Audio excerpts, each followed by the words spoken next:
یہ حکم نہیں ہے، یہ اللہ کی سنت ہے۔ ہر چیز کے اندر تبدیلی واقع ہوتی رہتی ہے، لیکن اللہ کی عادت میں تبدیلی نہیں ہوتی۔ وَلَن تَجِدَ لِسُنَّتِ اللَّهِ تَبْدِيلًا، فرمایا احکامات کے اندر تبدیلی ہو سکتی ہے، لیکن جو میرے نبی کا درود و سلام ہے یہ خدا کی عادت ہے، سنت ہے، اس کے اندر کوئی تبدیلی نہیں ہے۔ یہ میرا پکا پیڈا اصول، ضابطہ اور قانون ہے، میں بھی پڑھوں گا، میرے فرشتے بھی پڑھیں گے۔ اب یہ ہے کہ تمہیں نوازا جا رہا ہے اے اہل ایمان کہ تم بھی اس میں شامل ہو جاؤ۔ تو ہمیں شامل کیا، اس کے اندر تمام ائمہ فرماتے ہیں اللہ تعالیٰ نے اس لیے کہ جب تمام ملکوت قدوس سارے پڑھ رہے ہیں تو اے پستیوں میں رہنے والو تم کیوں محروم رہ رہے ہو، چلو تم بھی شامل ہو جاؤ۔ اب ہمیں کیوں شامل کیا؟ فرماتا کہ عالم اسفل عالم اعلیٰ ہر طرف میرے نبی کا ذکر گونجنے لگے، اس لیے ساری کائنات کو شامل کر لیا، ورنہ یہ منہ اور مسور کی دال اس انسان کی اوقات کیا تھی؟ اس لیے فرمایا کہ تمہیں شامل کر کے ہم نے عالم بالا اور عالم اسفل دونوں کو ایک کر دیا۔ کس بات پر؟ کہ دونوں متحد ہو جائیں میرے نبی کے ذکر پر، میرے نبی کی صفت و ثنا پر۔ اسی لیے اعلیٰ حضرت شاہ امام احمد رضا قادری رحمۃ اللہ علیہ وہ کہتے ہیں وہاں فلک پر یہاں زمین میں رچی تھی شادی مچی تھی دھومیں، یا عرش کی عقل دنگ ہے چرخ میں آسمان ہے، جانے مراد اب کدھر ہائے تیرا مکان ہے، عرش پہ تازہ چھیڑ چھاڑ فرش پہ طرفہ دھوم دھام، کان جدھر لگائیے تیری ہی داستان ہے۔ ادھر بھی حضور کا ذکر ہو رہا ہے، ادھر بھی حضور کا ذکر ہو رہا ہے، وہاں بھی ثنا حضور کی ہے، یہاں بھی ثنا حضور کی ہے۔ اس لیے فرمایا ان اللہ و ملائکتہ یصلون علی النبی۔ آخری بات یہ ہے کہ ہم جو درود پڑھتے ہیں ہمیں حکم ہے یا ایھا الذین آمنوا صلوا علیہ، اے ایمان والو تم صلاۃ پڑھو اس ذات اقدس پر، تم سلام پڑھو، خوب سلام پڑھو۔ اب ہم نے اس پہ عمل کیسے کیا؟ ہم نے فوراً کہا اللہم صلی علی سیدنا و مولانا محمد، اے اللہ تو صلاۃ پڑھ حضرت محمد صلی اللہ علیہ وسلم کی ذات پر۔ اب سوال یہ ہے کہ یہ اس عمل پہ حکم پہ عمل کیا ہے یا نہیں کیا ہے، یعنی اوبے کیا یا ڈس اوبے کیا ہے۔ اب اس میں تو یہ ہے کہ اللہ نے ہمیں بولا کہ صلو، ہم نے اسے بولا صلی، اس نے ہمیں کہا تم پڑھو، ہم نے کہا تو پڑھ۔ تو یہ ہے کہ ہم نے عمل نہیں کیا، الٹا ہم نے اللہ سے کہہ دیا تو پڑھ، یعنی ہم نے انکاری کر دیا ہے۔ جیسے ہمیں کوئی کہے کہ پانی پیو، آپ کہتے ہیں تو آپ پی لیں، تو اس کا مطلب یہ ہوا کہ آپ نے اللہ کے حکم پہ عمل نہیں کیا، الٹا آپ اللہ کو کہہ دیا آپ نے۔ اللہ نے ہمیں کہا صلو تم پڑھو، ہم نے کہا اللہم صلی، اے اللہ تو پڑھ۔ تو یہ کیوں ہے؟ ہمیں تو صلاۃ پڑھنی چاہیے تھی، لیکن ہم نے واپس رب کو کہا ہے کہ تو صلاۃ پڑھ۔ تو بظاہر یہ لگ رہا ہے کہ بندہ اکڑ گیا ہے، اس نے اللہ کو کہا تو پڑھ۔ تو یہاں پر بڑی باریک قسم کی بات جو اس کی وضاحت کی گئی ہے، فرمایا اصل میں جب اللہ تبارک و تعالیٰ نے بندوں کو یہ صلاۃ کا حکم دیا، اسے بھی پتہ تھا کہ ان کی یہ اوقات نہیں ہے،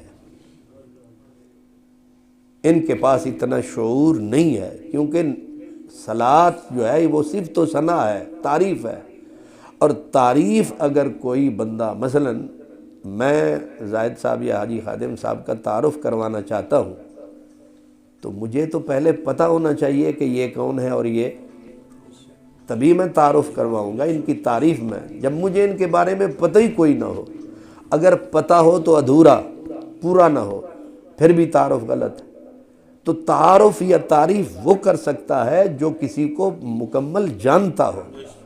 اللہ تبارک و تعالیٰ کو پتہ ہے کہ ان میں ایک بھی زمین پر فرد نہیں ہے جو میرے رسول کی تعریف کو کما حق کو جانتا ہو، ایک بھی فرد نہیں ہے۔ حضرت اویس قرنی رضی اللہ تعالیٰ عنہ سے جب صحابہ ملے تھے تو اس دیوانے نے اسی بات پہ صحابہ کو گرفت میں لے لیا تھا کہ جب انہوں نے کہا تو حضور کے دور میں ہوتے ہوئے حضور سے کیوں نہیں ملا، کیسا تو عاشق ہے؟ اب وہ دیوانہ دیوانگی میں آ گیا، اس نے کہا تم میں سے کون ہے جس نے میرے نبی کو دیکھا ہے؟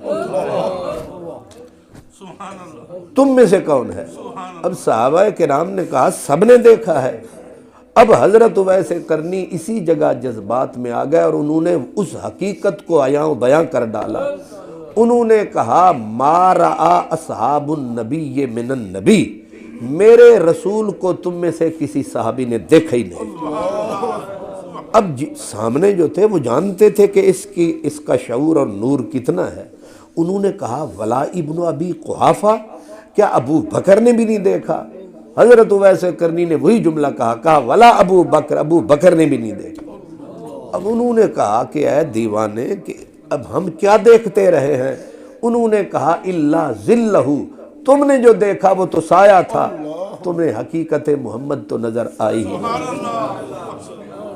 تو ہمیں اللہ کو بھی پتا تھا کہ اس کائنات میں کوئی فرد ایسا ہے ہی نہیں جو میرے نبی کو کما حق جانتا اور پہچانتا ہو، اس لیے اس نے اپنے نبی کے ذریعے کہا کہ اب ان کی تو اوقات ہے نہیں، ان کے پاس تو تیرا تعارف ہے نہیں، اب تعارف کس کے پاس ہے؟ فرمایا وہ تو میرے پاس ہے۔ اب مجھے ریکویسٹ کریں، یہ پلٹ کر میں انہیں کہوں کہ تم صلاۃ پڑھو، یہ ان کی صلاۃ پھر یہ بن جائے گی، یہ مجھے پلٹ کر واپس ریکویسٹ کریں کہ ہمارے پاس اتنا علم کہاں کہ ہم تجھے تیرے نبی کی، تو ہی مہربانی کر۔ اس لیے ہم پلٹ کر کہتے ہیں اللہم صلی علی، اے اللہ ہمیں تو پتہ ہے کوئی نہیں، اب تو ہی تعریف سنا، تو ہی ذکر کر، تو ہی انہیں جانتا ہے، ہم تو جانتے نہیں ہیں۔